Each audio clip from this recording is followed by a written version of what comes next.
Hello students, O2 eyes academy के YouTube channel पे आपका फिर से बहुत बहुत स्वागत है। करंट अफेयर एक्सप्लेन सेशन में आज मैं बात करूंगा ज्योग्राफिकल इंडिकेशन टैग्स के बारे में, जो कि अभी अभी अनाउंस करा गया है। मणिपुर के ब्लैक राइस या गोरखपुर के टेराकोटा या एक तमिलनाडु की एक स्पेशल कैंडी है, उनके बारे में।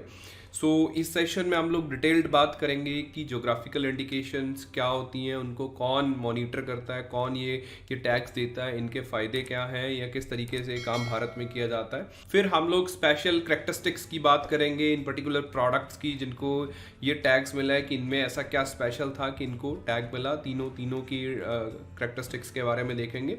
Eight last mains oriented point हम लोग डिस्कस करेंगे कि भारत किस तरीके से इन ज्योग्राफिकल इंडिकेशंस को बेहतर तरीके से यूज करके अपने एग्रीकल्चरल एक्सपोर्ट्स को और भी ज़्यादा बढ़ावा दे सकता है। सो बिफोर वी बिगिन, इस सेशन का जो PDF रहेगा वो हमारे टेलीग्राम चैनल पे अपलोड कर दिया जाएगा, जिसका लिंक डिस्क्रिप्शन बॉक्स में है।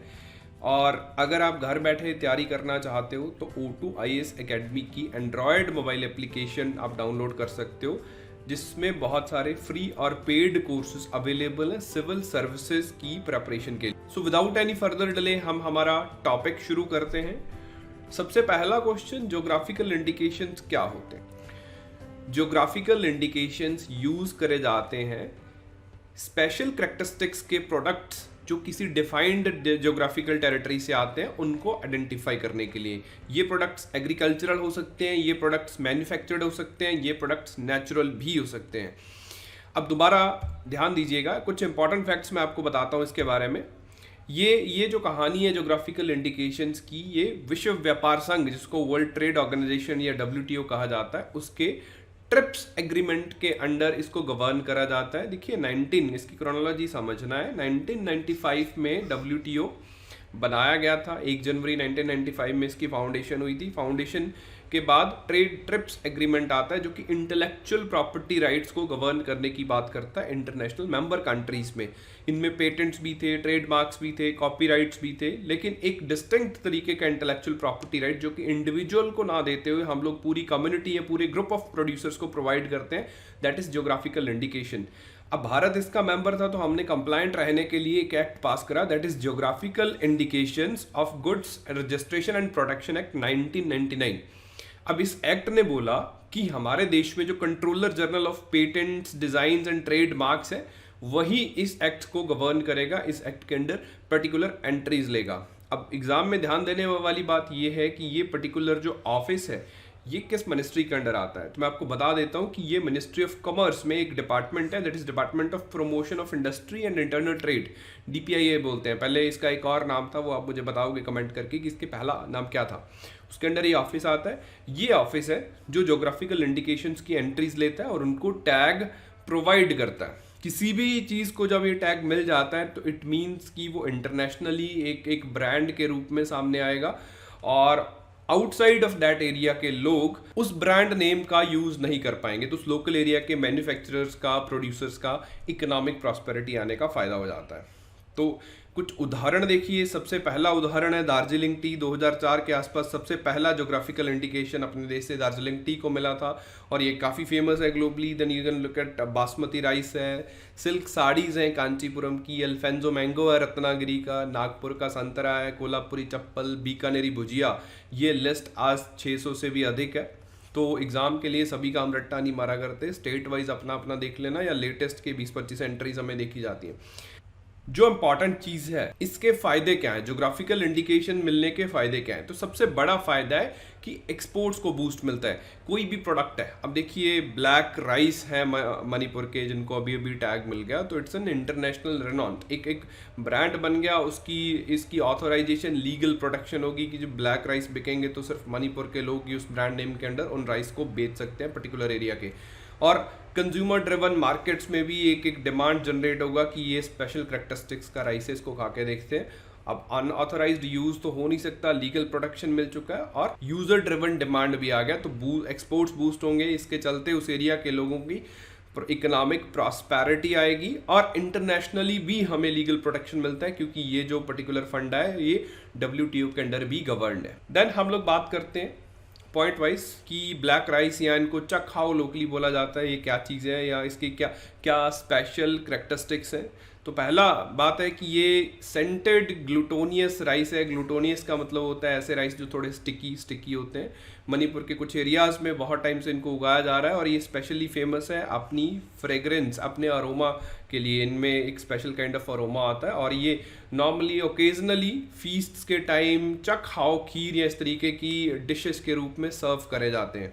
मणिपुर में जो ट्रेडिशनल मेडिसिनल प्रैक्टिशनर्स हैं वो भी इसकी मेडिसिनल प्रॉपर्टीज़ की वजह से इसको यूज़ करते हैं। ज़्यादातर केसेस में इनको ऑर्गेनिकली उगाया जाता है। अब इनको एक टैग मिल गया है तो इंटरनेशनली नेशनली इनकी डिमांड होगी और इन लोगों को और ज़्यादा इकोनॉमिक फ़ायदा होगा। दूसरा है गोरखपुर टेराकोटा। तो देखिए मिट्टी से बनाए पॉटर लोग जो हैं वो मिट्टी से डिफरेंट एनिमल फिगर्स बनाते हैं। हॉर्सेस हो गया, एलिफेंट है, कैमल है, गॉड्स है और उनको बाद में हाथ से ही ऑर्नामेंटेशन उनका किया जाता है। गोरखपुर के डिफरेंट एरियाज में इस तरीके की कारीगरी करी जाती है तो उनको ये पर्टिकुलर टैग दिया गया। नेक्स्ट है कोविलपत्ती कदलाई मिठाई। शायद मेरी प्रोनाउंसिएशन थोड़ी गड़बड़ा गई होगी बट मैं बात सही बताऊंगा। ये एक पीनट कैंडी है जिसको जैगरी की सिरप में और कोकोनट्स के साथ ग्राफ्ट करके बनाया जाता है। आप नॉर्थ इंडिया में विल फाइंड जो हमें गच्चक मिलता है पीनट्स का, आप उसके साथ कंपेयर कर सकते हो but in a different segment. Peanut candy है। इसमें जो इंग्रेडिएंट यूज़ करे जाते हैं वो नेचुरल इंग्रेडिएंट्स हैं। जो इनका जैगरी है वो भी एक स्पेशल ऑर्गेनिक जैगरी होता है। वेलाम बोलते हैं वो लोग लोकली इस जैगरी सिरप को। इसको बनाने के लिए जो पानी यूज़ करा जाता है वो भी एक स्पेसिफिक रिवर का पानी है, दैट इज थामीराबरानी रिवर।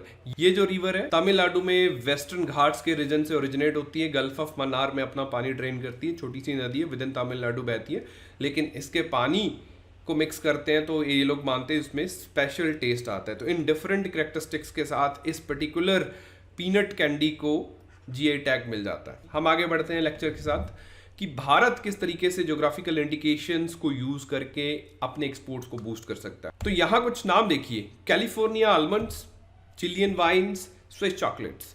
जो इन पर्टिकुलर चीज़ों का सेवन करते हैं, अगर आप आलमंड्स खाते हो तो आपने हमें कभी ना कहीं नाम सुना होगा कैलिफोर्निया आलमंड्स। अगर आप वाइन ड्रिंक करो तो चिलियन वाइन्स का नाम सुना होगा।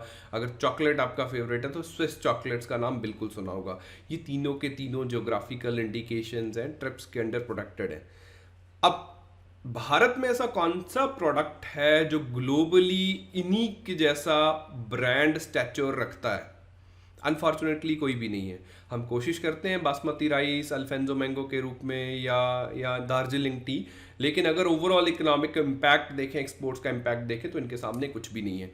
तो ये कैसे हुआ? इन्होंने करा कैसे? इन कंट्रीज ने एग्रेसिव ग्लोबल मार्केट्स में ब्रांडिंग करी इनकी डिफरेंट मीडियम्स को यूज करके और buyer driven products, buyer driven market को इंगेज करा। तो बायर्स ऑटोमेटिकली इन चीज़ों को खरीदने लगे। आज मैं भी आपके सामने 3 चॉकलेट्स रख दूं कि भाई ये ए चॉकलेट है, बी चॉकलेट है, सी चॉकलेट है। जो सी है वो स्विस चॉकलेट है, तो डेफिनेटली जो चॉकलेट्स खाने वाले लोग हैं वो स्विस चॉकलेट को ऑप्ट करेगा क्योंकि ये एक ब्रांड बन चुका है। भारत में 600 से ज़्यादा ज्योग्राफिकल इंडिकेशंस दिए गए हैं, तो हम at least some of those products को यूज कर सकते हैं। कैसे कर सकते हैं? जस्ट लाइक स्विस चॉकलेट के केस में किया गया, तो हम इंडियन एम्बेसीज को इंगेज कर सकते हैं फॉरेन मार्केट्स में कि आप लोग फूड फेस्टिवल्स लगाइए जहाँ पे हमारे लोकल क्विजीन्स, लोकल जीआई के प्रोडक्ट्स को डिस्प्ले करें, उनके फ़ायदे बताएं, या एयरपोर्ट्स पे डिस्प्ले करा जाए जो बिजी एयरपोर्ट्स रहते हैं, या शेफ्स, टॉप शेफ्स, आजकल तो यूट्यूब का ज़माना है, हर एक शेफ़ बनाए तो किसी टॉप शेफ़ को पकड़ें और उसे बोलें कि आप भाई जो अपने चैनल पे प्रोडक्ट बना रहा है, जो भी आप डिशेस बना रहे हो उनमें हमारे प्रोडक्ट्स यूज़ करें, हम आपको पे करेंगे। तो एक तरीके से ओवरऑल ब्रांड बिल्ड हो जाएगा, तो ओवरऑल हमारे एग्रीकल्चरल एक्सपोर्ट्स जो है वो यहाँ से बूस्ट हो जाएंगे।